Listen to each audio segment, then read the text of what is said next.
वनवास के 14 वर्षों की यात्रा में एक दिन ऐसा आया जब श्री राम, माता सीता और लक्ष्मण गहन जंगल से होकर गुजर रहे थे। सूर्य देवता अपने पूरे तेज से तप रहे थे। हवा भी सूख चली थी और प्रकृति के प्राणियों पर जैसे एक प्यास और थकान की छाया पड़ गई थी। यात्रा करते करते माता सीता को तीव्र प्यास लगने लगी। उन्होंने श्री राम की ओर देखा और विनम्रता से कहा, प्रभु, मैं जल के बिना अत्यधिक दुर्बल अनुभव कर रही हूं। क्या हमें कहीं जल मिलेगा?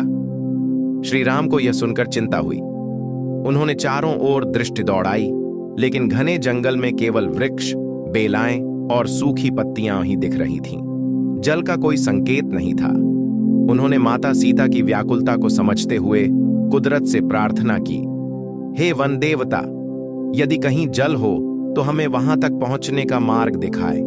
मेरी प्राण प्रिया की प्यास बुझाने में सहायता करें। श्री राम की करुण पुकार से वन में हलचल मच गई।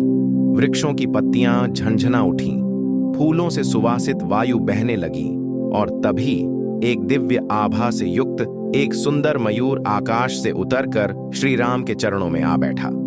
वह मयूर कोई साधारण पक्षी नहीं था।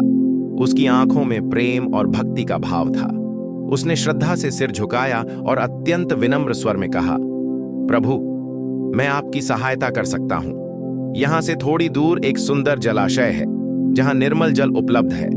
यदि आप चाहें तो मैं आपका पथ प्रदर्शक बन सकता हूं। श्री राम ने मयूर की ओर प्रेम पूर्वक देखा और बोले, हे प्रिय मयूर, यदि तुम हमें वहां तक ले जा सकते हो तो यह हमारा परम सौभाग्य होगा।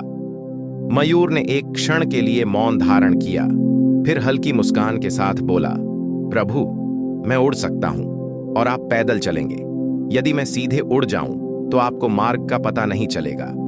इसलिए मैं उड़ते उड़ते अपने सुंदर पंख बिखेरता जाऊंगा, जिससे आप इनका अनुसरण करते हुए जलाशय तक पहुंच सकें। किंतु एक बात है।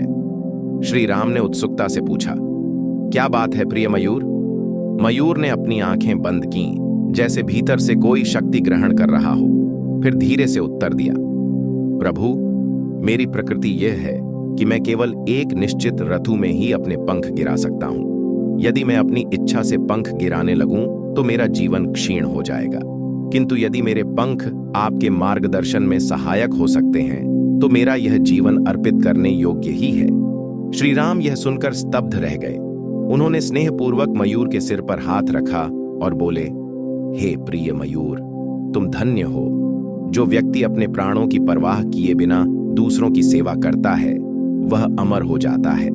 श्री राम का मार्गदर्शन और मयूर का अंतिम बलिदान। मयूर ने कोई और शब्द नहीं कहे। वह तुरंत आकाश में ऊंचाई पर उड़ चला और धीरे धीरे अपने पंख गिराने लगा। श्री राम, माता सीता और लक्ष्मण उसके गिराए हुए पंखों के संकेतों का अनुसरण करते हुए आगे बढ़ते गए। हर गिरता हुआ पंख उसकी जीवन ऊर्जा को कम कर रहा था, लेकिन मयूर के मन में कोई पश्चाताप नहीं था, कोई भय नहीं था। वह जानता था कि उसकी सेवा किसके लिए है, उस प्रभु के लिए जो संसार को जीवन देते हैं, जिन्होंने संसार को धर्म का मार्ग दिखाया है। आखिरकार एक स्वच्छ जलाशय दृष्टिगोचर हुआ। माता सीता ने उसमें से जल ग्रहण किया और उनकी प्यास शांत हुई। श्री राम और लक्ष्मण ने भी जल ग्रहण किया, किंतु जैसे ही उन्होंने पीछे मुड़कर देखा, वह मयूर भूमि पर गिर चुका था। उसकी श्वासें क्षीण हो रही थीं, उसकी आंखें धीरे धीरे मुंद रही थीं, किंतु उसके चेहरे पर एक अपूर्व शांति थी। मयूर ने अपने अंतिम क्षणों में मन ही मन कहा, क्या सौभाग्य है मेरा। इस जीवन में मुझे वह अवसर मिला जो किसी को सहजता से नहीं मिलता। मैं उसी प्रभु की प्यास बुझाने का माध्यम बना जो समस्त संसार की प्यास बुझाते हैं। अब मेरी कोई इच्छा शेष नहीं रही। श्री राम उसके समीप आए। उन्होंने मयूर के सिर को अपनी गोद में रखा और अत्यंत भावुक होकर बोले, हे प्रिय मयूर, तुमने जो त्याग किया है वह अनंत काल तक स्मरण किया जाएगा। तुम्हारा यह आण मैं अवश्य चुकाऊंगा। अगले जन्म में जब मैं पुनः अवतार लूंगा तो मैं तुम्हारे इन पंखों को अपने शीश पर धारण करूंगा, ताकि सारा संसार तुम्हारे बलिदान की गाथा जान सके। यह कहते हुए श्री राम की आंखों से अश्रु टपक पड़े। मयूर ने अंतिम बार प्रभु को निहारा और धीरे धीरे अपने नेत्र मूंद लिए। श्री राम ने अपनी करुणा भरी दृष्टि से उसे देखा और मन ही मन प्रतिज्ञा ली कि वह इस भक्त का ऋण चुकाएंगे। युग बीतते गए, त्रेता समाप्त हुआ और द्वापर युग का आरंभ हुआ। भगवान विष्णु ने श्री कृष्ण रूप में अवतार लिया। उन्होंने अपनी बाल लीलाओं से गोकुल, वृंदावन और मथुरा को आनंद से भर दिया। जब वे युवा हुए तो एक दिन उन्होंने अपने बाल सखा सुदामा से कहा, मुझे मेरे परम भक्त की स्मृति है जिसने मेरे लिए अपना जीवन समर्पित किया था। उसका आर्ण मुझ पर अब भी शेष है।